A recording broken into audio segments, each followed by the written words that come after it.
Today I'm going to show you how to disassemble the Uwell Crown tank. I've fucked it up several times and it's not easy, so I want to make a video so that if you guys have one, you'll understand how to do it too. There's a couple of small gaskets that I didn't realize were in here. I didn't know that this tank is actually designed to be top or bottom filled, so you can unscrew the top here and fill it there.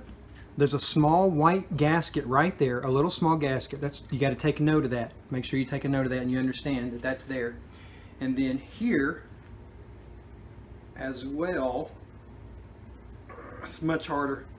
I'm not going to do it, but you can do it there as well. You can unscrew it here and bottom fill. I don't know why you'd want to do that, but that's how they designed it. So come over here and let me show you. When you're going to want to disassemble this and run some hot water, just hot water is all it takes. Let me make sure it's got it in there. And then, all right, so first thing you do is you pull your mouthpiece off. Just run your hot water through it. It doesn't take anything more than that. Don't put any dishwashing detergent or anything like that. There's no gaskets that you got to worry about falling off. Those that are wrapped around the edge there won't fall off.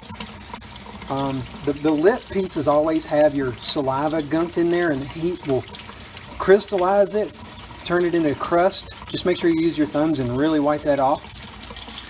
So that's what you want to do with that. I lay down my pieces in order of construction. I advise that you do that as well because it's hard to remember all this. Here's your top fill cap. You're going to want to take this off, and you're actually going to want to be careful because this little washer is extremely important. So I'm going to put my thumb over it. I'm going to run a crap load of water through here. A lot of pressure. I'm keeping my thumb over that washer.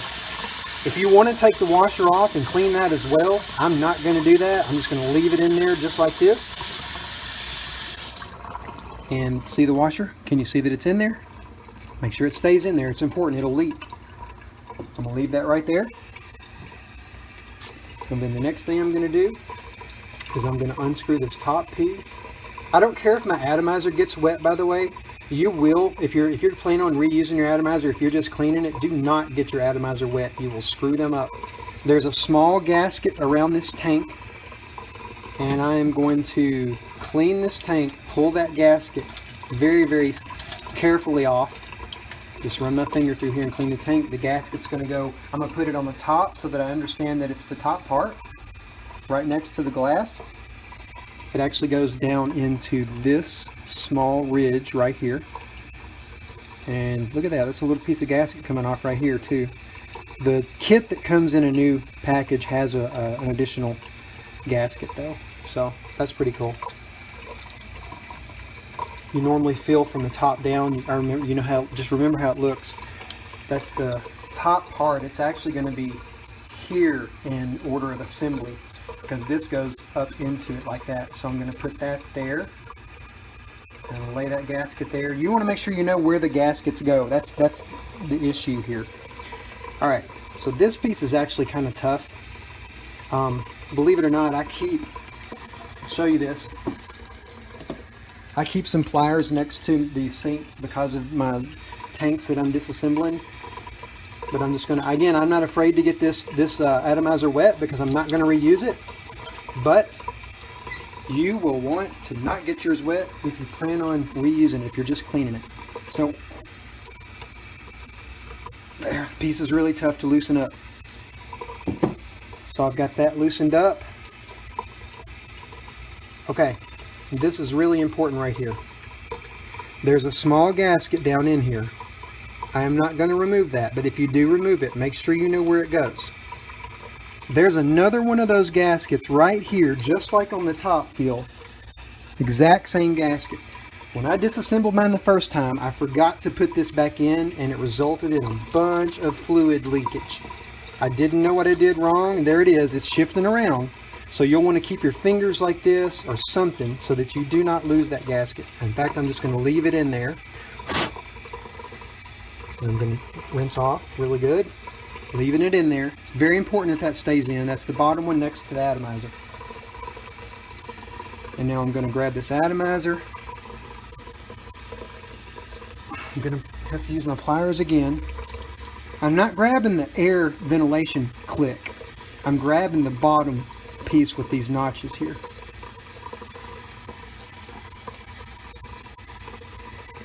even at that, it's really hard to get.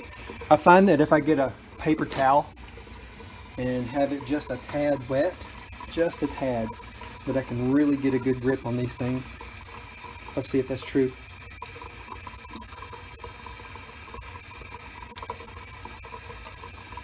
Here we go. There we go. Unscrewing the atomizer. It's no good. Down inside here, you have a seal around the bottom. You can take it off and clean it if you want. I'm going to leave it there. It doesn't get extremely dirty. I just want to run some water over this. You do want your ventilation holes to be open, and you want to force some water. You see how the water's coming through the side? You're going to want to do that. Wash the bottom. Sometimes I wipe some of the gunk off if there's gunk down there. Blowing it through, and I'm just going to set it here in order, just the way it's disassembled. So in the kit, they have these replacement gaskets that you can use, and you see that little small round one in there? That's one of the ones that I used to replace that bottom piece I was talking about. It's very important that you put that there, or you will leak juice. Came with the the glass and 2 extra atomizers. That's what you get with your package. Alright, so I've given it a little time to dry. I'm going to go ahead and reassemble. So, take your bottom piece first. I'm going to grab my atomizer that way. You get your atomizer, one of the spare ones that came with it. Actually, I ordered some spares off eBay too. It was a 5-pack for like $8, something ridiculously cheap. Alright. Now if you'll notice, this one has a slightly bent, like it's not perfectly up and down. It doesn't have to be, but I usually will just mash it in and get it a little bit more lined if it looks like it's kind of crooked. You take that piece, those threads go just like this. You want to make sure you thread these nice and easy and slow until you feel them fit. You might want to reverse and restart your threading. There it is. I'm going to get that in there. You're just going to go finger snug. You don't need any tools or anything. Just hold it pretty tight. Snug it down. I like my bottom respirator holes to always be open, so I'm going to leave those open. Nice clean cotton coil ready to go. The next step is to put your tank on. I'm sorry, this cover first. There's a gasket that's down in here, and there's that little seal that I told you about. Make sure that's in there. It's right there in the bottom. So I'm actually going to thread this on upside down. What it does is it seals the top of this atomizer so liquid doesn't flow back and backtrack and come out of these holes. That's why if you get liquid out of these holes, you probably forgot this seal. So you can see it. You see it down in there? The atomizer's going to come in contact with that seal. Just like that. And there it is. I'm going to get that finger tight. Doesn't have to be incredibly tight. You've got this rubber gasket down in here. You want to make sure that there's the top rubber gasket that goes to this. You want to make sure that your tank just snugs down in there. It's absolutely no screwing on. These glasses, from I can tell for most of the tanks, never does screw on. They just slide into place. So next, I'm going to take this piece, which screws down into the atomizer part. That gasket goes into it, just like this. Kind of pushing it in place there. I'm going to put it in upside down so that I can hold the gasket in place. And I'm going to slowly screw that. And I'm just going to hold the bottom. You don't want to hold this because this is what clicks from spinning. I'm just going to hold the bottom, and I'm going to finger snug this until, I'm not saying be real weak about it. I'm saying to make sure that you have enough so that it doesn't leak. So I'm not doing it half-assed pansy. So there we go. Hand tight, no tools. You don't have to be super tight. This is where you top fill. Before you top fill, I'm going to give you another pro tip. Don't pour any fluid in here until you do this. If you're the kind of person who likes to clean your atomizers and reuse them, there's only a few that you can.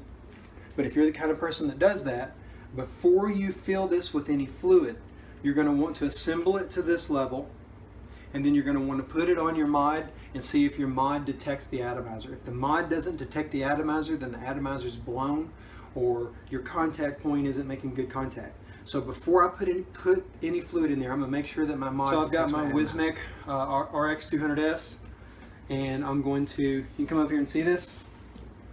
It's not detecting any, your ohms will change. I don't know how your mod is, but for this mod, the ohms change. So as I screw this down on there,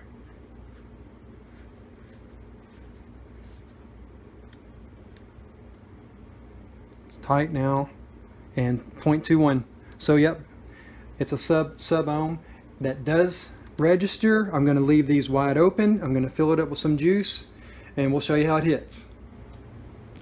I want to point something out. Whenever you come to refill your tank, you're going to want to make sure that you don't have to put as much fluid. I filled it almost to the top. You don't have to put that much in there, but you do want to fill it up past the respirator lines, and you want to give it about 5 minutes so that this moisture wicks into the cotton. But you also want to go down from the top and drop just a little bit. It doesn't take no more than a couple drops.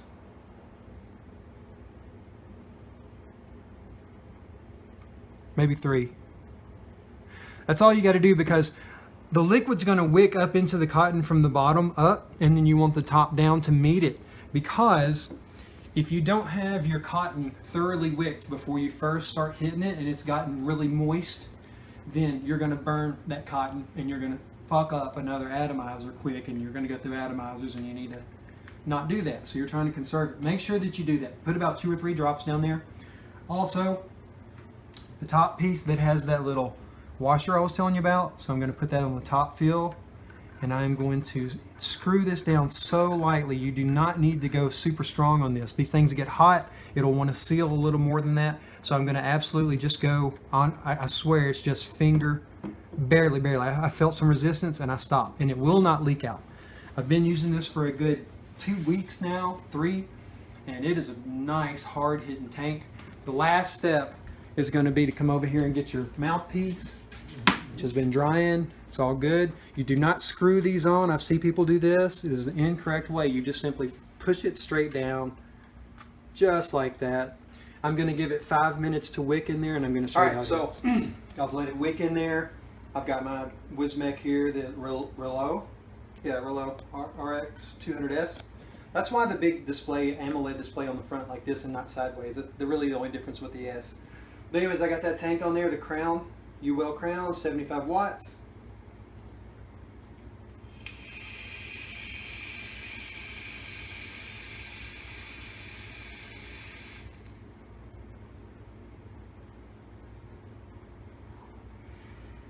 Full of flavor, wonderful cloud. This is a new flavor that I found online called Tutti Frutti. And by the way, they have fantastic prices.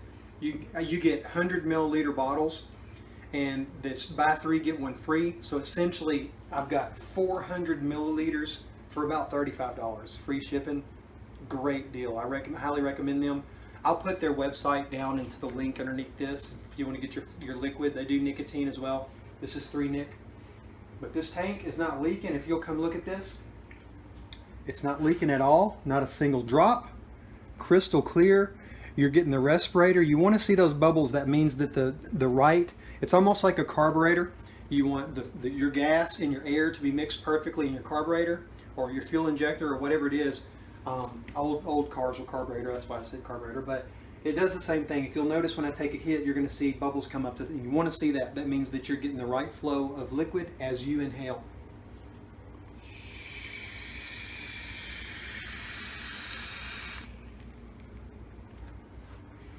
Big clouds, bubbles rising to the top. There goes another one.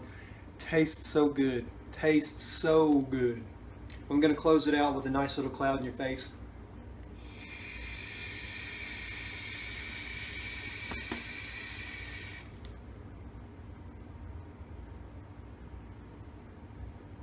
Peace out. Hope you enjoyed the video.